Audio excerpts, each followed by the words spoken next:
So to become what I want to become, நம்ம fortune business மாடலில் we have 5 different steps. ஏடிஎம்மில் வந்து first பணம் இருக்கணும், அதுக்கப்புறம் கார்டு இருக்கணும், அதுக்கப்புறம் நம்ம வந்து சீக்வன்ஸில் நம்ம நம்பர் போடணும். அப்போ தான் நம்ம கேட்குற காசு தரும். ஸோ நம்ம கம்யூனிட்டியில் நமக்கு வந்து நம்ம பிஸ்னஸை வந்து எஃபெக்டிவாக எக்ஸ்பேண்ட் பண்ணணும் அப்படின்னா ஃபஸ்ட்டு பணம் இருக்கணும். பணம் அப்படிங்கிறது இங்கே ஃபார்ச்சுனர் mind set, first mind set இருக்கணும், ரைட்? அதுக்கப்புறம் நம்மக்கிட்ட கார்டு இருக்கணும். The card is nothing but நம்மளோட மெம்பர்ஷிப்.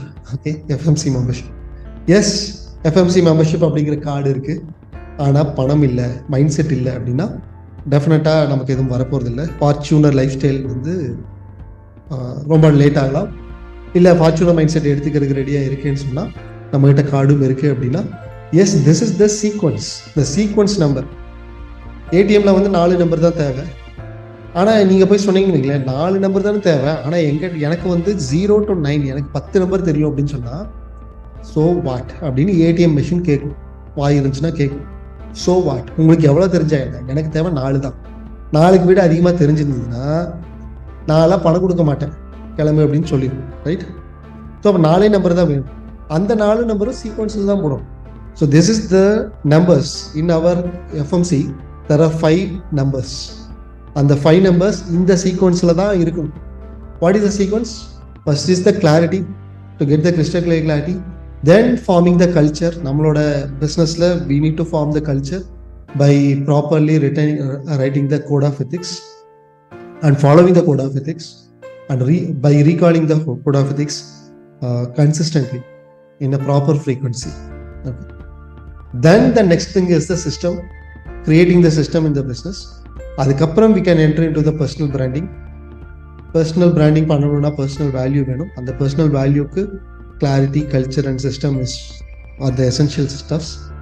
And நம்மளோட பிளாட்ஃபார்ம், நம்ம வந்து ஒரு பிளாட்ஃபார்ம் கிரியேட் பண்ணுறோம், ஈகோ சிஸ்டம் கிரியேட் பண்ணுறோம்.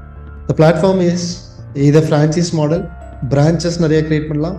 ஆன்லைனில் நம்ம வந்து ஆன்லைன் சென்ட்ரிக்காக நம்ம கொண்டு வரலாம், அல்லது டீலர்ஸ் நம்ம வைக்கலாம். மேனுஃபேக்சரிங்காக இருந்துச்சுன்னா டீலர்ஸ் நம்ம செட் பண்ணலாம். So these are the ego system.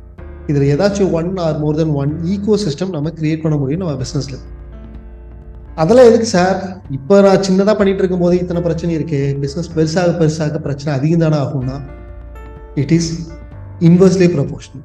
Business எவ்வளோ சின்னதாக இருக்கோ அவ்வளோ அதிகமான பிரச்சனை இருக்கும். பிஸ்னஸ் எவ்வளோ அதிகமாக பெருசாகுதோ அந்த அளவுக்கு கம்மியான பிரச்சனை இருக்கும். எப்படி?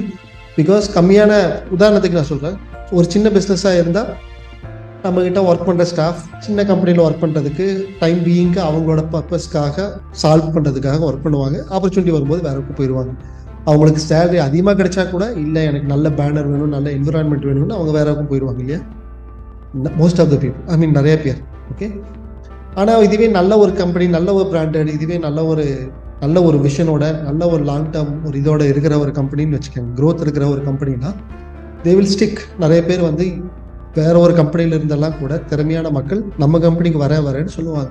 ஸோ ஹெச்ஆர் ப்ராப்ளம் சால்வ் ஆகும், ரைட்? ஸோ அதே மாதிரி ஒவ்வொரு விஷயங்களும் நமக்கு சால்வ் ஆகும். நம்ம வந்து நல்லா எக்ஸ்பேண்ட் பண்ணியிருக்கோம், பேங்க் கூப்பிட்டு லோன் தருவாங்க, ரைட்? ஸோ ஃபினான்ஸ் ப்ராப்ளம் நிறையா சால்வ் ஆகும்.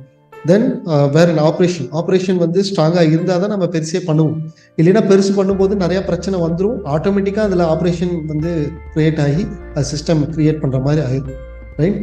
தென் ஆப்ரேஷன், மார்க்கெட்டிங் சின்ன கம்பெனியில் சின்னதாக ரெவென்யூ வந்துச்சுன்னா அதை போய் மார்க்கெட்டிங்கில் எதுக்கு பண்ணணும்? என்னோட ஃபேமிலியில் அரிசி பருப்பு புளியெல்லாம் தக்காளி வாங்கி போகிறதுக்கே காசு சரியாக இருக்குது, அதனால் மார்க்கெட்டிங்கெல்லாம் ஸ்பெண்ட் பண்ணுறதுக்கு எனக்கு காசு இல்லைன்னு சொல்கிறதுக்கு வாய்ப்பு இருக்குது. இதுவே பிஸ்னஸ் கொஞ்சம் பெருசாக பண்ணும்போது கொஞ்சம் ஏர்னிங்ஸ் அதிகமாக வரும். மார்க்கெட்டிங்னு ஒரு ஏரியா நம்ம ஸ்பெண்ட் பண்ணுவோம், காம்பவுண்டிங்காக க்ரோத் ஆகும். ஸோ பிஸ்னஸ் எப்போவுமே பெருசாக ஆக தான் பிரச்சனைகள் கம்மியாகிறதுக்கு ஆரம்பிக்கும். அதுவும் சிஸ்டமேட்டிக்காக ப்ராப்பராக பண்ணுற பிஸ்னஸில். சின்னதாக இருக்கிற வரைக்கும் நம்ம கரெக்டாக இருந்தாலுமே நிறையா பிரச்சனைகள் நம்ம சந்திக்க வேண்டி இருக்கலாம், பிகாஸ் ஆஃப் அந்த ஒரு சின்ன லெவலில் நம்ம பண்ணும்போது. ஓகே, ஸோ நம்ம பிஸ்னஸை வந்து ஈகோ சிஸ்டம் கிரியேட் பண்ணணும் அப்படிங்கிறது ஒரு ஆப்ஷன் கிடையாது. தேவைப்பட்டுச்சுன்னா விருப்பப்பட்டால் பண்ணலாங்கிறது கிடையாது, பண்ணி தான் ஆகணும். ஏன்னா பிஸ்னஸ் க்ரோத் அப்படிங்கிறது இஸ் மேண்டிட்டரி.